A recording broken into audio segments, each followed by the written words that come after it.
세 번째로 책의 구성과 내용에 대해서 말씀을 드리면 10권으로 되어 있죠. 그래서 1권에 보면 문제를 제기합니다. 정의란 무엇이나, 올바르게 사는 것이란 무엇이나. 그 다음에 2권은 정의로운 사람은 행복한가?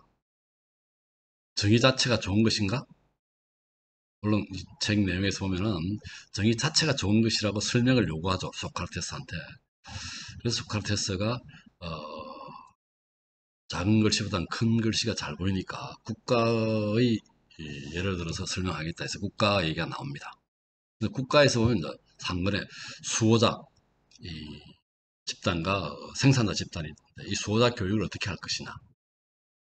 그 다음에 4번은 이상국가의 미덕입니다. 그 다음에 개인의 미덕이 뭐냐. 5권과 7권은 여기서 세계의 파도라는 얘기가 나오죠. 그래서 이게 이상국가 이야기가 나오는데 이상국가 가능할 것이냐. 여성 지도자가 가능하나, 처자 공유, 재산 공유가 가능한가? 이런 세 가지 질문을 던지면서 옆으로 약간 빠졌다고 얘기할 수 있습니다. 그래서 여기 보면 철학이 나오면서 이데아론이 나오면서 선의 이데아를 설명하기 위해서 태양의 비유, 그 다음에 알의 이 이데아를 향하는 알의 단계나 그런 내용, 그 대상을 설명하기 위해서 성분의 비유, 그 다음에 교육을 설명하기 위해서 동물의 비유가 나옵니다. 이렇게 하고 다음에 이제 8권으로 넘어오게 되면은 이상국가와 개인의 몰락 변화, 그 다음에 이제 우리가 그 명예정, 가두정, 민주정, 참주정에 대한 설명을 하고, 그 다음 10권에 보면은 이제 2권의 질문 답이 여기서 나타나게 되죠. 정의 자체가 왜 좋은 것이냐에 대한 답입니다. 시인에 대한 고발 얘기 나오고, 시가교육에 대한 얘기, L의 사후세계에 대한 얘기 나옵니다. 그래서 이건에 대한 질문 답을 맺히고 있습니다. 그래서 사실은 5권 7권을 여담으로 하는 이유는 여기서 보면은 이제 그 세계의 파도 아까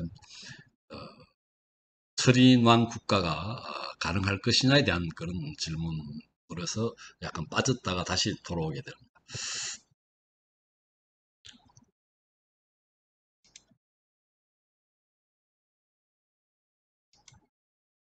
먼저 1권의 내용을 살펴보면요. 정의에 대한 정의입니다. 정의에 대한 그 데피니션이겠죠. 케플러스 노인입니다. 이 노인은 정직하고 남에게 빌린 것을 제대로 갚는 것이라고 얘기하죠. 근데 이 소크라테스는 네가 틀렸다고 얘기하지 않고 그게 문제가 있다는 식으로 계속 이 대화를 진행해 나갑니다. 남에게 빌린 것을 제대로 갚는다고 그랬는데 네가 어떤 사람한테 명금을 빌렸는데 그 사람이 만약에 미쳐버렸다. 그러면 그 명금을 돌려주는 것이 맞나? 이렇게 또 물어보죠. 그래서 케팔러스 노인은 이 얘기를 자기 아들한테 넘기면서 자기는 그 제사 준비하러 나가게 되죠. 아들인 폴레마르코스는 친구하게 잘하고 적에게 해코지하는 것이 정의다라고 얘기합니다. 그럼 여기서 다시 또 이 데피니션은 기존 가치관에 보면 이렇게 괜찮은 것 같죠. 친구하게 잘하고 적에게 해코지하는 것이. 여기서 다시 또 소크라테스가 반론을 제기합니다. 누가 친구이고 누가 적인 걸 어떻게 확실하게 구분할 수 있느냐. 친구인 척 하면서 적인 경우도 있고요. 친구가 적처럼 보이는 경우도 있겠죠.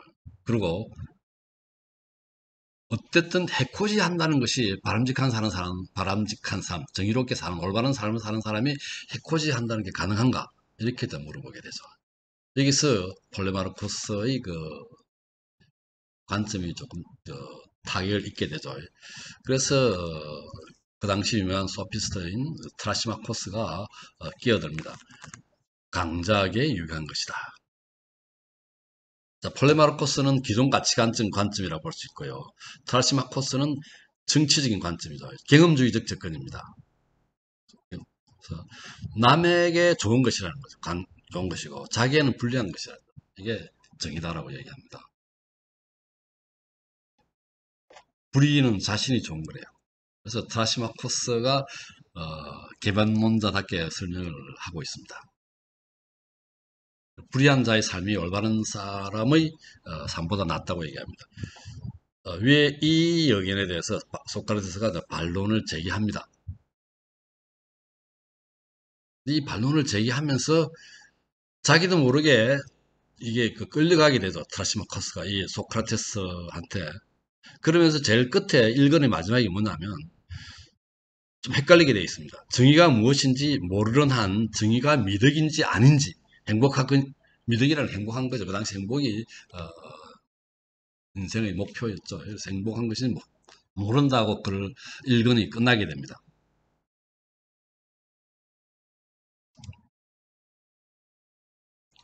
어, 여기서 보면은 계약론적인 측면이 있습니다. 1권 마지막 부분인데요. 이건입니까?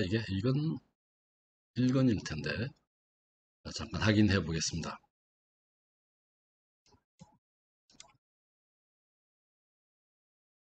네, 이건이죠. 이건이 맞네요.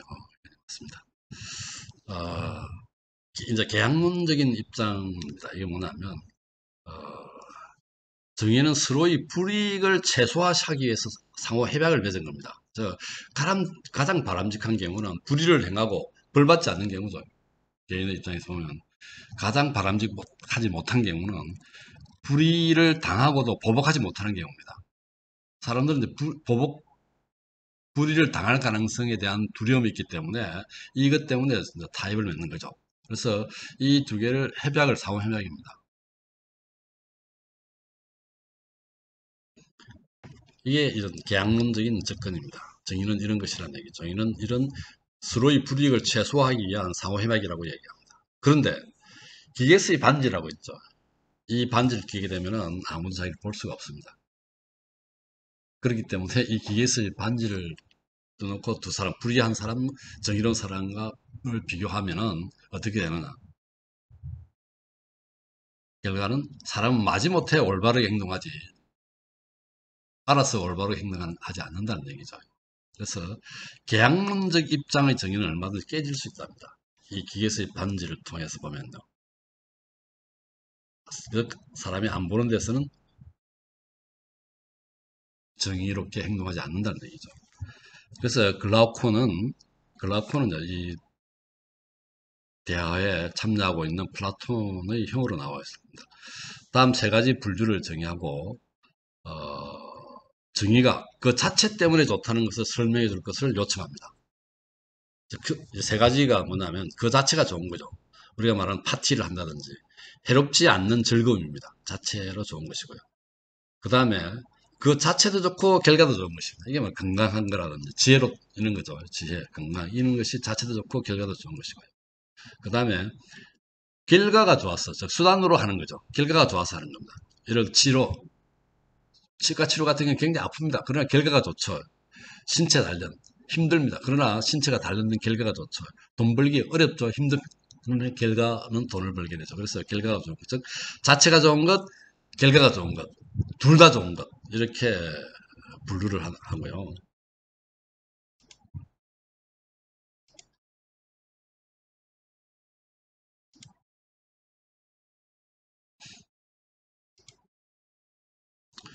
이렇게 되니까 정의에 대해서 올바르게 정의해야만 이 얘기를 풀 수가 있다고 얘기하죠. 그래서 소크라테스가 작은 글씨보다는 큰 글씨가 잘 보이니까 국가에서 정의가 무엇인지 설명하겠다고 얘기합니다. 그래서 이제 국가가 나오게 되죠.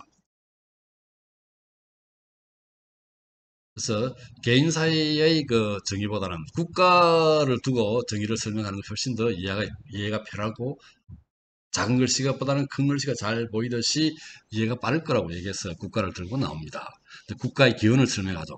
여기에는 식이 먼저 나오죠. 우리는 의식주라는데 식, 주, 제하공이 또 나옵니다. 그래서 모여서 서로 적성에 따라서 분업을 하게 되죠. 이렇게 되면 서로에게 빚을 지게 된다는 거죠.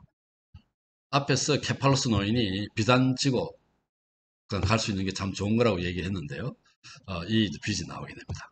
그래서 통치자 그룹, 통치자, 수호자, 생산자 이렇게 나누는데요. 통치자는 뭐 수호자를 두고 통치자와 수호자 이렇게 다시 또 세분할 수 있는데 어쨌든 통치자는 지혜를 가져야 됩니다. 이성이 판단하는 거 이게 통치자고요. 이성 부분, 개인으로 따지면 이성 부분입니다. 사람으로 따지면. 그 다음에 이 감정이라든지 뭐 용기라든지 이런 거는 기계 부분이 되겠죠. 기계 부분은 수호자의 그 역할이 되겠죠. 국가로 보면 용기가 필요합니다. 개인으로 보면 어떤 욕구라든지 이런 것들은 국가로 보면 이 생산자에 속하게 되고, 여기서 필요한 덕목은 절제가 됩니다. 그래서 개인으로 보면 이성, 기계, 욕구로 구분할 수 있고, 국가로 보면 통치자, 수호자, 생산자로 구분할 수 있겠죠. 수호자는 이제 전사라든지 방하는 사람이죠. 나라를 전쟁터에 나가서 나라를 지키고 그다음治안을 유지하는 그런 사람들입니다. 그래서 이 절제는 이제 생산자의 덕목으로 되어 있는데 전체적인 조화를 위해서도 서로 갖춰야 될 덕목으로 포함하고 있습니다. 그래서 이 사람들 중에서 선발해서 아무나 수호자가 될 수 있는 게 아니라 이 수호자 선발해서 수호자 교육을 하고요. 이 중에서도 통치자를 다시 또 골라내겠죠. 그래서 그 이전에 정규 교육이 20세에 시작되는데 그 이전에는 시가 교육과 체력 단련 교육을 통해서 교육을 합니다.